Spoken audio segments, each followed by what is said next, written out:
इस वीडियो का उम्र 18 प्लस है, इसीलिए इस वीडियो को 18 प्लस वाले लोग ही देखें। और जिन लोग 18 के नीचे हो उन लोग इस वीडियो से दूर रहो, या फिर तुम अपने डेट ऑफ बर्थ में 18 प्लस लिख के इस वीडियो देख सकते हो, जैसे कि रवि कर रहा है। ये हो गया 18 प्लस।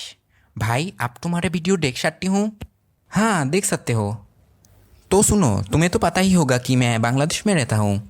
तो हमारे देश का सबसे क्लीन सिटी है राजशाही, जो कि मेरे शहर का पास वाला शहर ही है। तो उस शहर का एक होटल में हम 6 दोस्त एक रात के लिए रुके थे। तो हमने 2 रूम लिया था। एक रूम में मैं, रवि और आकाश था, और दूसरे रूम में बाकी लोग थे। तो हम जिस रूम में थे उस रूम में एक पैकेज मिला था और एक गोली की कवर। भाई ये क्या है? देखूं तो क्या है? अरे ये तो वो है। लेकिन भाई ये वो क्या है? अरे अरे वो लगता है इस रूम में काल कुछ हुआ है भाई। तभी तो बोलूं, ये अजीब सी बदबू कैसी। भाई ये वाला कवर तो देख।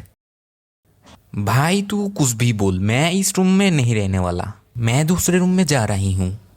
सी ये क्या है? भाई ये वो है, तूने अपने पैर में लगा लिया वो। इसकी माँ की आंख, मादर। तो मिस्टर टी, चलिए शुरू से शुरू करते हैं। बताइए आपके साथ क्या हुआ था? तो जी ऐसा था कि जी मैं बस उस रात सो रही थी, तब मुझे एक कॉल आया कि भाई साल घूमने चलते हैं। तो मैंने बोला कि भाई कहाँ? तो उन्होंने बोला कि भाई राजशाही। तो मैंने बोला भाई मेरे पास पैसा वैसा है नहीं, तू मुझे फ्री ले जाएगा तो मैं जाऊँगा। तो मेरे दोस्त बोले कि ठीक है तू चले आ, मैं पैसा वैसा मैनेज कर लूँगी। तो मैंने कहा कि भाई ठीक है मैं आ जाऊँगी। तो मैं सुबह सुबह उठ के अपने मुँह धो के रेलवे स्टेशन पहुँच गई। तो तब मेरे एक दोस्त ने बोले कि भाई चल खिचड़ी खाते हैं। तो मैंने बोला कि ठीक है भाई चल खाते हैं। हमने खिचड़ी खाई और ट्रेन में चढ़ गई। तब एक भैया जी से हमारी मुलाकात हुई। वो भैया जी जा रहा था आर्मी की ट्रेनिंग करने। तो उस भैया जी से हमारे बहुत दोस्ती हो गई थी। मतलब ऐसी वैसी कोई दोस्ती नहीं, इतनी दोस्ती हो गई थी कि वो भैया जी हमें अपने प्यार के बारे में बता दिया था और हम उन्हें सिखा रहे थे कि कैसे प्यार करते हैं। तो भैया जी डरो मत, उसको जाकर बोल दो, जो होगा देखा जाएगा। अरे वो एक शब्द कर लगी। तभी मेरी एक दोस्त की कॉल आई। हेलो बंटू, तेरे नानी मर गई। मेरे नानी मर गई। भाई तेरे तो नानी मर गई, तो हंस क्यों रहे है? देख मेरे नानी का कोई बेटा नहीं है, अब उनकी सारी जायदाद मेरी। अब मेरे आईफोन लेने का सपना पूरा होगा। तो हाँ, इसके बाद हम राजशाही पहुंच गए और होटल ढूंढने लगा। तो घूमते घूमते हमें एक होटल मिल गई। तो मैं उस होटल के एक मैनेजर को जाकर बोली, अंकल हम यहाँ घूमने आए हैं, क्या हमें यहाँ एक रूम मिल सकते हैं? हाँ हाँ बेटे मिलेंगे, लेकिन एक रूम का 1400 रुपये देने पड़ेंगे एक रात के लिए, और तुम्हें 2 रूम लेने पड़ेंगे बेटा। हम एक रूम में 6 लोगों को नहीं रहने देंगे, ये हमारा रूल है बेटा। ओए अंकल, हमारे टिप का पूरा बजट ही 1400 रुपये। ओए बेइज्जती कराएगा क्या? अंकल हम 1400 रुपये ही देंगे, लेकिन 2 रूम में रहेंगे। ओए क्या बोलता है, दे दूँ क्या? दे दो भैया, गरीब लगता है। फिर हमें हमारी रूम दिखा दी गई और हम हमारे रूम में चले गए।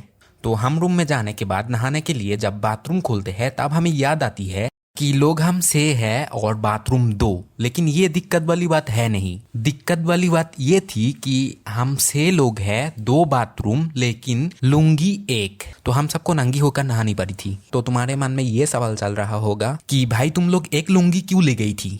देखो इन मादरबोर्डों ने मुझे ये नहीं बताया था कि हम इस शहर में एक रात रुकेंगे। तो मैंने सोचा कि लुंगी मुंगी क्या ही लूँ। भाई तुम लोग बाथरूम में नंगी होकर नहाया?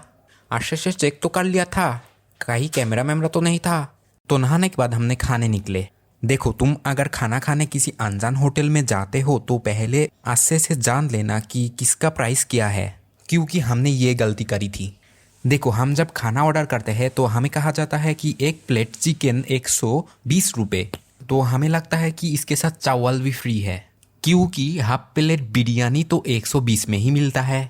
तो हम लोग आग बंद करके खा रहे थे। हमें लगा कि बिल कितना ही आएगा, 600-700 रुपये। लेकिन भाई जब बिल पेमेंट करने जाती हूँ तब बिल देखकर मेरे आँख इतना बड़ा बड़ा हो गया। मतलब 1300-1400 रुपये बिल आई थी भाई। और मेरे पास थी ही 500 रुपये। उस दिन मेरी बहुत बेइज्जती हो गई थी यार। माना कि मैं गरीब हूँ लेकिन बेशरम नहीं हूँ। तो खाना खाने के बाद हम लोग वापस होटल में जाते हैं। जाने के समय एक अंकल बंटू को बुलाकर बोलती है, ओए बंटू, मैंने सुना है तेरा नानी मर गया। हाँ लेकिन आप कैसे जानते हो? क्योंकि तेरे नानी मेरे एक्स गर्लफ्रेंड थी। क्या इसका मतलब आप मेरे एक्स नाना हो? ओए हाँ पुत्र, आ जा मेरे गोद में। नाना जी। ओए पुत्र, तेरे नानी से मैं बहुत प्यार करती थी। ये देख तो मुझे भी रोना आ गया। बस नाना जी हो गया, मुझे वीडियो आगे ले जाने हैं। तो हम जिस रूम में थे उस रूम में एक पैकेज मिला था और एक गोली की कवर। भाई ये क्या है? देखूं तो क्या है? अरे ये तो वो है। लेकिन भाई ये वो क्या है? अरे वो अरे वो लगता है इस रूम में काल कुछ हुआ है भाई। तभी तो बोलूं ये अजीब सी बदबू कैसी। भाई ये वाला कवर तो देख। भाई तू कुछ भी बोल, मैं इस रूम में नहीं रहने वाला। मैं दूसरे रूम में जा रही हूँ। सी ये क्या है? भाई ये वो है। तूने अपने पैर में लगा लिया वो। इसकी माँ की आंख। फिर मैंने मेरे दूसरे दोस्तों के पास गई। मैंने जैसे ही दरवाजा खोली और देखी वो लोग कर रहा है, मतलब जिम कर रहा था। भाई तुम लोग इतनी रात में जिम क्यों कर रहे हो? भाई देख, मैं ना लड़की पटाना चाहती हूँ और मुझे पता चला है कि जिम करने से लड़की पटती है। तो नेक्स्ट डे एंजॉय करने के बाद हम वापस आने के लिए ट्रेन की 4 टिकट कटी, क्योंकि वापस आने के लिए हमारे पास 6 टिकट कटने के पैसे नहीं थी। इसके बाद हम ट्रेन में उठी और बीच रास्ते में टीटी पकड़ लेती है हमें, वो भी लड़की के सामने। उस दिन बहुत बेइज्जती हो गई थी यार। खैर छोड़ो, मज़ा भी तो आया था। और उस दिन ये सब नहीं होता तो मैं तुम्हें अब ये सब सुना भी नहीं पाती। हो पाई वीडियो तुम्हें अच्छी लगी होगी, और नहीं भी लगी है तो लाइक मारो, क्योंकि मैं नया हूँ।